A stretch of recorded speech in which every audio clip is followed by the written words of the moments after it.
Praise the Lord. தேவனுடைய வார்த்தை ஊழியத்தின் சார்பாக உங்களை அன்போடு வாழ்த்துகிறோம். இந்த லென்ட் மாதத்தில் 40 நாட்கள் 40 கேள்விகள் என்ற தலைப்பில் நாம் தியானித்துக் கொண்டிருக்கிறோம். இன்று 3ஆம் நாளில் தேவன் காயினிடம், உனக்கு ஏன் எரிச்சல் உண்டாயிற்று, உன் முகநாடி ஏன் வேறுபட்டது என்ற தலைப்பில் நம் அருமை சகோதரி குளோரி மேக்ஸ்வெல் அவர்கள் பேசுவார்கள். கேட்டு பயன்பெறுங்கள், மற்றவர்களுக்கும் ஷேர் செய்யுங்கள்.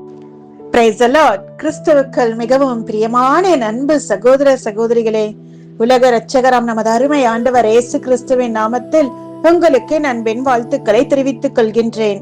லென்த் நாட்கள் 3ஆம் நாள் தியானமாக 40 days லைஃப் டிரான்ஸ்ஃபார்மிங் 40 questions, 40 நாட்கள் உங்கள் வாழ்வை மறுரூபமாக்கும் 40 கேள்விகள் என்ற தலைப்பில் 3ஆம் கேள்வியாக நாம் இன்றைக்கு தியானிக்க போகும் காரியம் ஆதியாகமம் 4:6 தேவன் காயினிடம், உனக்கு ஏன் எரிச்சல் உண்டாயிற்று, உன் முகநாடி ஏன் வேறுபட்டது என்றார்.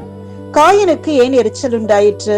தன்னுடைய காணிக்கையை தேவன் ஏற்றுக்கொள்ளாமல் தன் சகோதரன் ஆபேலின் காணிக்கையை தேவன் அங்கீகரித்தார் என்பதால் உண்டான பொறாமை மற்றும் கோபம் காயினுக்குள் எரிச்சலை உண்டாக்கியது. மேலும் அவனுடைய முக நாடியும் வேறுபட்டது. தன்னுடைய காணிக்கையில் என்ன குறை? ஏன் தேவன் தன்னுடைய காணிக்கையை ஏற்றுக்கொள்ளவில்லை? தேவன் தன்னிடம் எப்படிப்பட்ட காணிக்கையை விரும்புகிறார் என்பதை குறித்தெல்லாம் யோசிக்காமல் தன்னுடைய சகோதரனுடைய காணிக்கையை தேவன் ஏற்றுக்கொண்டாரே என்பதை காயினால் தாங்கிக் கொள்ள முடியவில்லை.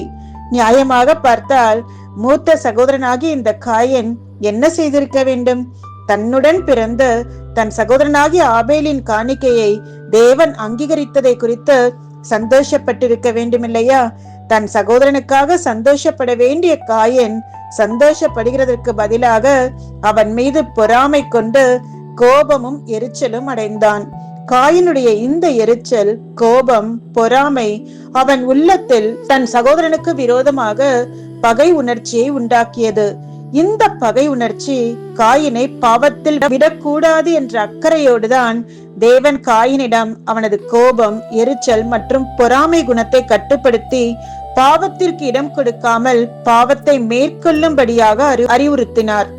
மேலும் காயின் தன்னைத்தானே சோதித்தறியவும் தன் மோசமான மனநிலைமையை உணர்ந்து அதை மாற்றிக்கொண்டு மனம் திரும்ப வேண்டும் என்றும் தேவன் விரும்பினார். ஆனால் காயினோ தேவன் தன்னை எவ்வளவோ எச்சரித்தும் தன் குணத்தை மாற்றிக்கொள்ள மனமில்லாமல் தன்னுடைய தீய குணத்திற்கு இடம் கொடுத்தபடியினால் அந்த குணங்கள் அவனை தன் சகோதரனாகிய ஆபேலை கொலை செய்யும் அளவிற்கு கொண்டு போயிற்று. அகத்தின் அழகு முகத்தில் தெரியும் என்று சொல்வார்கள். காயின் தவறு செய்ய தன் உள்ளத்தில் நினைத்த போதே ஆண்டவர் ஒரு வார்னிங் கொடுக்கிறார், எச்சரிக்கிறார். உனக்கு ஏன் எரிச்சல் உண்டாயிற்று, உன் முக நாடி ஏன் வேறுபட்டது என்றார். ஆனால் எதையுமே காயின் கேட்டதாக தெரியவில்லை. அதனால்தான் அவருடைய கோபம், எரிச்சல் கொலையில் போய் முடிந்தது. 1 யோவான் 3:12 சொல்கிறது, காயினை போல இருக்க வேண்டாம் என்று நமக்கு அறிவுறுத்துகின்றது. ஒரு மூத்த சகோதரனாக, ரோல் மாடலாக இருக்க வேண்டிய காயின் தன் துர்க்குணத்தினால் ஒரு தவறான உதாரணமாக மாறிவிட்டான். நீதிமொழிகள் 29:1 சொல்கிறது, அடிக்கடி கடிந்து கொள்ளப்பட்டும் தன் பிடரியை கடினப்படுத்துகின்றவன் சகாயமின்றி சடுதியில் நாசமடைவான். ஆம், ஒரு தவறும் செய்யாத மனிதர்களே இல்லை. ஆனால் தவறு என்று உணர்த்தப்படும் போது, தவறு என்று ஒருவர் உணர்த்தும் போது திருத்திக் கொள்வதுதான் நல்லது.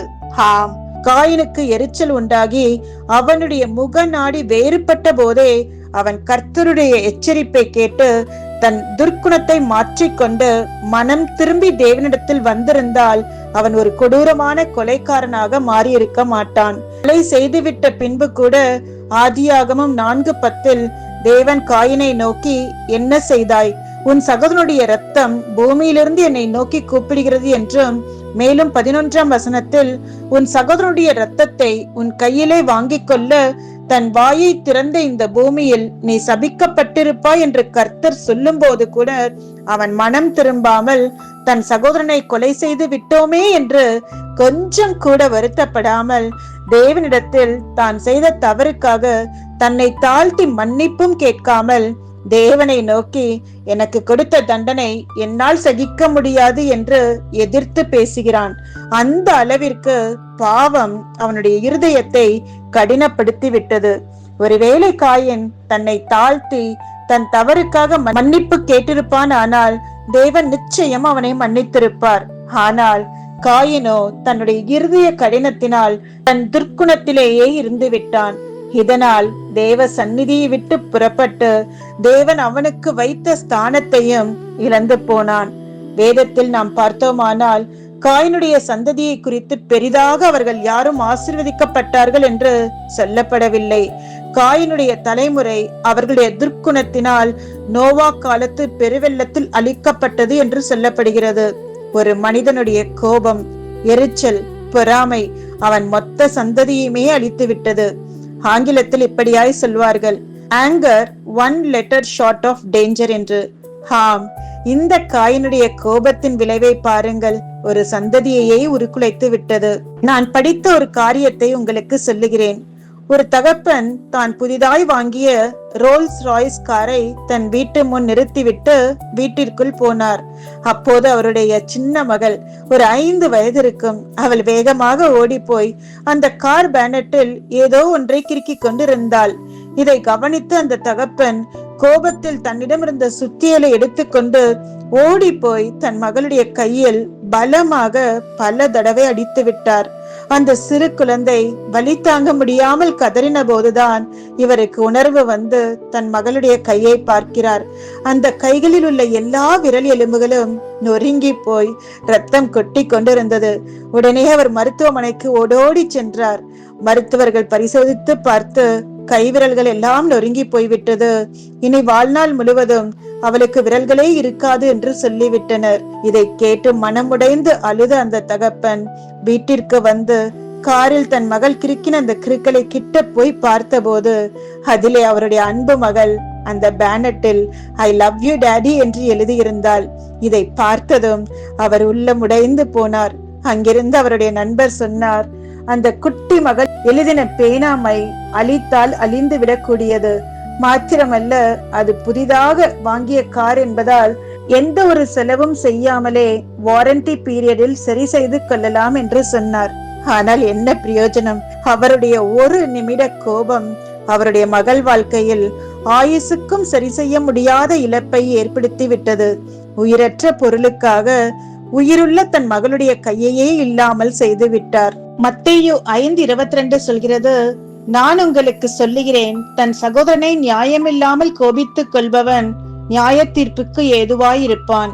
எபேசியர் 4:26 இப்படியாய் சொல்கிறது, நீங்கள் கோபம் கொண்டாலும் பாவம் செய்யாதிருங்கள், சூரியன் அஸ்தமிக்கிறதுக்கு முன்பாக உங்கள் எரிச்சல் தனிய கடவது. யாக்கோபு 1:19-20 வசனங்கள் சொல்கிறது, ஆகையால் என் பிரியமான சகோதரரே, யாவரும் கேட்கிறதற்கு தீவிரமாயும் பேசுகிறதற்கு பொறுமையாயும் கோபிக்கிறதற்கு தாமதமாயும் இருக்க கடவர்கள். மனுஷனுடைய கோபம் தேவனுடைய நீதியை நடப்பிக்க மாட்டாதே. எனக்கு அன்பானவர்களே, நம்முடைய வேத புத்தகம் எத்தனை இனிமையான ஒரு புத்தகம் இல்லையா?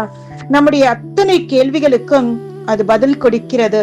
நம் குறைகளை சீர்படுத்தி நாம் நடக்க வேண்டிய வழியை காட்டி நம்மை நல்லவர்களாக மேன்மையுள்ளவர்களாக மாற்றுகிறது. ஆதலால் தான் இந்த வேத புத்தகத்தை இரவும் பகலும் தியானிக்க வேண்டும் என்று சொல்லப்படுகின்றது. இந்த வசனம் சொல்கிறது, நாம் ஒரு காரியத்தை கேட்கிறதற்கு தீவிரமாகவும் பேசுகிறதற்கு பொறுமையாகவும் கோபிக்கிறதற்கு தாமதமாகவும் இருக்க வேண்டுமாம். எவ்வளவு அருமையான வசனம் பாருங்கள். மனிதர்களாகிய நாம் அன்பு, மகிழ்ச்சி, துக்கம், கவலை, வேதனை, கோபம், சோர்வு என்று பலவிதமான உணர்ச்சிகளை வெளிப்படுத்துகின்றோம். நம்முடைய ஒவ்வொரு நாளின் சூழ்நிலைக்கேற்ப நம்முடைய உணர்ச்சிகள், சிந்தனைகள் மாறுகின்றது. இதிலே அடிக்கடி நம்மில் ஏற்படுகின்ற உணர்ச்சி என்னவென்றால் கோபம்தான். இன்று யாருக்குத்தான் கோபம் வரவில்லை? குழந்தைகள் கூட கோபம் கொள்கிறார்கள். கேட்கின்ற பொருட்களை பெற்றோர் வாங்கி தரவில்லை என்றால் கீழே உருண்டு புரண்டு அழுகிறார்கள். கோபத்தின் வெளிப்பாடான அந்த அழுகையின் மூலம் தங்களுடைய கோரிக்கைகளை நிறைவேற்றிக் கொள்கிறார்கள். குழந்தைகளுக்கே கோபம் வரும்போது பெரியவர்களுக்கு வராதா என்ன? கட்டாயம் வரும். எல்லோருமே கோபப்படுகிறோம். அந்த கோபத்தின் விளைவால் ஏற்பட்ட நிகழ்வுகளுக்காக பின்னர் வருத்தப்படுகின்றோம். அகத்தின் அழகு முகத்தில் தெரியும் என்று சொல்வார்கள். நாம் கோபப்படும் போது நம்முடைய அழகான முகமும் மாறுபடும். முறை கோபப்படும் போது உங்கள் முகத்தை கண்ணாடியில் பாருங்கள், நீங்களே தெரிந்து கொள்வீர்கள். இன்று கோபத்தினால் தங்களுடைய வாழ்க்கையை இழந்து நிற்பவர்கள் அநேகர். பலர் தற்கொலை செய்து கொள்வது கூட கோபத்தினுடைய ஒரு வெளிப்பாடுதான். நான் ஒரு புத்தகத்தில் இவ்வாறு படித்தேன். உங்களுக்கு கோபம் வரும்போது அல்லது உங்களை மற்றவர்கள் புண்படும்படியாக பேசும்போது துக்கம் தொண்டையை அடைக்கும். அப்படிப்பட்ட சமயத்தில் 1, 2, 3 என்று 10 வரை உங்கள் மனதிற்குள் எண்ணுங்கள், அல்லது 1 டம்ளர் தண்ணீரை குடித்து பாருங்கள். உங்கள் கோபம் சட்டென்று மாறுவதை பார்ப்பீர்கள். பிறகு நீங்கள் நிதானித்து பேச வேண்டிய காரியங்களை அல்லது உங்கள் நியாயங்களை எடுத்து சொல்லலாம். முயற்சித்துத்தான் பாருங்களேன். பதறின காரியம் சிதறும் என்று ஒரு பழமொழி சொல்வார்கள். நாம் அவசரப்பட்டு எடுக்கின்ற எந்த ஒரு முடிவும் சரியாக வராது. ஆதலால் நீங்கள் படிக்கின்ற இடமாகட்டும், வேலை செய்கின்ற இடமாகட்டும், உங்கள் வீடு ஆகட்டும், எங்கேயும் நிதானத்துடன் செயல்படுவது உங்களுக்கும் நல்லது, மற்றவர்களுக்கும் நல்லது. சரி, இந்த நாளிலும் இந்த காயினின் சம்பவத்திலிருந்து நாம் என்ன கற்றுக்கொள்ள போகிறோம்? நாம் அன்பாய் இருக்கின்றோமா இல்லை கோபப்படுகின்றோமா? சுவரில் எரிந்த பந்து திரும்பி வரும் அல்லவா? அது போன்றதுதான் கோபமும். நாம் எந்த அளவிற்கு கோபத்தை வெளிப்படுத்துகின்றோமோ அதே அளவான எதிர்விளைவு நிச்சயம் உண்டு. சிலர் இவ்வண்ணமாக சொல்கிறதை கேட்டிருக்கின்றேன். நாம் கோபப்படாமல் அன்பாக பேசினால் நம்மை ஏமாற்றி விடுவார்கள் என்று சொல்வார்கள். அதிலும் சிலர் பணியாளர்களிடத்தில் கோபப்பட்டால் கடுமையாக பேசினால்தான் வேலை வாங்க முடியும் என்று நினைக்கிறவர்களும் உண்டு. ஆனால் கோபப்படாமல் அன்பாய் பேசியும் வேலை வாங்க முடியும். அன்பால் தான் எதையும் எளிதாக சாதிக்க முடியுமே. இந்த உண்மையை புரிந்து கொண்டால் கோபத்திற்கு நிரந்தரமாக குட் பை சொல்லிவிடலாம். கோபப்படும் போது நம்முடைய வாழ்நாள் பல சதவிகிதம் குறைவதாக மருத்துவ ஆய்வில் சொல்கின்றனர். உண்மை இப்படி இருக்கும் போது நாம் ஏன் கோபப்பட வேண்டும்? ஏன் அடுத்தவர்களையும் கோபப்படுத்தி காயப்படுத்த வேண்டும்? கோபத்தை குறித்து வேதம் சொல்லும் காரியங்களை அறிந்தவர்களாய் மாம்சத்தின் கிரியையான இந்த கோபத்தை விட்டுவிட்டு ஆவியின் கனிகளான அன்பு, சந்தோஷம், சமாதானம், நீடிய பொறுமை, தயவு, நற்குணம், விசுவாசம், சாந்தம், இச்சையடக்கம் போன்ற நற்குணங்களை உடையவர்களாய் தேவன் விரும்புகின்றபடி வாழ்ந்து அவருடைய நாமத்திற்கு மகிமையை சேர்ப்போம். நாம் கோபப்பட்டு சாதிக்காத காரியங்களை நம்மிடம் உள்ள சாந்தம், அன்பு, அமைதி, பொறுமை மூலமாக சாதிப்பது சாத்தியமாகும். சிந்திப்போம், செயல்படுவோம். God bless you. எனக்கு அன்பானவர்களே, எத்தனை ஒரு அருமையான ஒரு வார்த்தை. காயனை பார்த்து ஆண்டவர் இவ்வாறாக சொன்னார், ஏன் எரிச்சல் அடைகிறாய்? ஏன் உன் முகம் வேறுபட்டு இருக்கிறது? வேதத்தில் ஒரு வசனம் சொல்லுகிறது, நீங்கள் கோபம் கொண்டாலும் பாவம் செய்யாதீர்கள். சூரியன் அஸ்தமிக்கிறதுக்கு முன்பாக உங்கள் கோபம் எரிச்சல் தனிய கடவுதென்று. என் அருமை தேவச்சனமே, தேவன் காயினுடைய முகத்தில் வந்த மாற்றத்தை தேவன் எப்படி கண்டுபிடித்தார் தெரியுமா? முகமானது நம்முடைய குணத்தை, நம்முடைய கேரக்டரை வெளிப்படுத்துகிற கண்ணாடியாக இருக்கிறது. முகமானது நம்முடைய உணர்வை, அதாவது நாம் எதை சிந்திக்கிறோம், நம் இருதயத்தில் எதை மனதில் புதைத்து வைத்திருக்கிறோம், ஏன் நாம் எதையாவது நாம் சொல்ல வேண்டும் என்று எண்ணினால் அந்த எண்ணமே நம்முடைய முகத்தில் காட்டிவிடும். அது கோபமாக இருந்தாலும் சரி, வருத்தமாக இருந்தாலும் சரி, வேதனையாக இருந்தாலும் சரி, கவலையாக இருந்தாலும் சரி, அந்த முகம் அதை வெளியே காட்டிவிடும். ஆதலால் நம்முடைய முகம் ஒரு கண்ணாடி என்று நாம் மறந்து போகக்கூடாது. அதுதான் வேத வசனம் சொல்லுகிறது, நம் இருதயத்தில் எது தோன்றுகிறதோ அதுதான் நம் வாய் பேசுமா. நம் இருதயத்தில் எதை சிந்திக்கிறோமோ அதை தான் நம்முடைய முகம் வெளிப்படுத்துகிறது. ஆதலால் நாம் யார் என்று மற்றவருக்கு வெளிப்படுத்துகிறதாக இருக்கிற இந்த கோபம், நமக்கு அவப்பேரை கொண்டு வருகிற அந்த கோபம் நமக்கு வேண்டுமா? இந்த கோபம் அவசியமா? இந்த கோபத்தை நிமித்தம் அவசரப்பட்டு காரியங்கள் செய்ததால், அவசரப்பட்டு பேசினதால் எத்தனையோ உறவுகளுக்குள் பிரிவினை வந்திருக்கிறது. கணவர் மனைவிக்குள், பிள்ளைகள் பெற்றோருக்குள், ஏன் வீட்டிலே 4 பேர் இருந்தா ஒருவர் பிள்ளைகள் ஒருவரோடு பேசுகிறதே இல்லை. தன் சகோதரனோடு தன் சகோதரிகளோடு மனவிட்டு பேச முடியவில்லை. காரணம், தன் மனதில் ஓரத்தில் இந்த கோபம் ஒளிந்து கொண்டிருக்கிறது. எனக்கு அன்பானவர்களே, இந்த கோபம் எத்தனையோ பேருடைய குடும்பத்தின் சந்தோஷத்தை, ஒற்றுமையை, வாழ்க்கையை கிடைத்திருக்கிறது. இந்த கோபம் குடும்ப உறவுகளை பிரிக்கிறது மாத்திரமில்ல, நமக்கும் தேவனுக்கு இருக்கிற ஐக்கியத்தையும் பிரிக்கிறதா இருக்கிறது. காயனுடைய ஒரே ஒரு கோபமான செயல் சந்ததிக்கு ஒரு சாபமாக அவருடைய வாழ்க்கை மாறினது. ஒவ்வொரு நாளும் எண்ணி எண்ணி அவர் காயன் அழுதிருக்கலாம். ஐயோ, தெரிஞ்சோ தெரியாமல் நான் அந்த பாவம் செய்து விட்டேன். ஆண்டவர் சொல்லும் போதே, அந்த உணர்த்தும் போதே அந்த காரியத்திலிருந்து விடுபட்டிருந்தால் எவ்வளவு நலமா இருக்கும், அநேகருக்கு ஆசீர்வாதமா இருக்குமே என்று சொல்லி ஒவ்வொரு நாளும் அவன் வருத்தப்பட்டிருப்பான், கண்ணீர் வடித்திருப்பான். ஆமான்பானவர்களே, நாம் அவசரப்பட்டு எடுக்கிற சில முடிவுகள், நம்ம கோபத்தினால் அவசரப்பட்டு பேசுகிற வார்த்தைகள் நம்மை மாத்திரமல்ல, நம்ம சுற்றி இருக்கிறவங்களை மாத்திரமல்ல, நம்முடைய எதிர்காலத்தையே பாதிக்கிறதா இருக்கிறது. மேலும் மருத்துவர்கள் சொல்கிறார்கள், ஒரு மனிதன் கோபப்படும் போது அவனுடைய ஆயுசு நாட்கள் குறைந்து போகுமா. ஹார்ட் அட்டாக், பிளட் பிரஷர் போன்ற வியாதிகள் மனிதனுடைய ஆயுசு நாட்களை குறைக்கும் என்று மருத்துவ ரீதியாக நிரூபிக்கப்பட்டதாக சொல்லப்படுகிறது.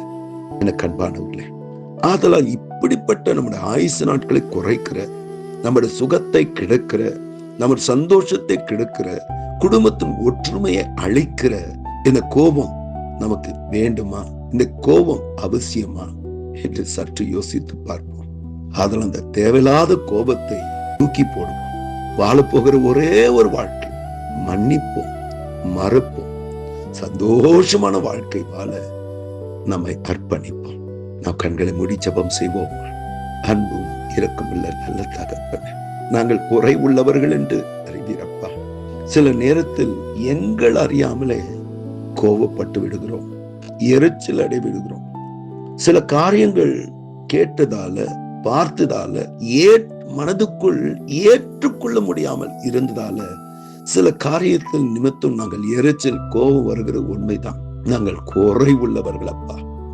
அப்பாமுடைய வார்த்தை சொல்லுகிற, நிறைவானது வரும்பொழுது குறைவானது ஒளிந்து போகும் என்று வார்த்தை சொல்லுகிறது. எங்களை முற்றிலும் தரைமட்டா நம்முடைய சமூகத்துல எங்களை அர்ப்பணிக்கிறோம் சுவாமி.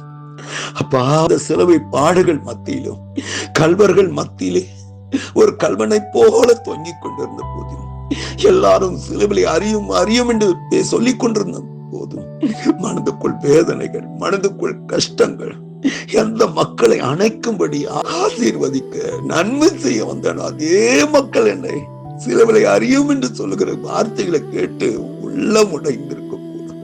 ஆனா அந்த வேதனையான நேரத்திலும், அந்த துயரமான நேரத்திலும், இதாவே இவர்களை மன்னியும் என்று சொல்லி சிலுவிலே முதலாவது வார்த்தைகள் பேசினீர்களாவா?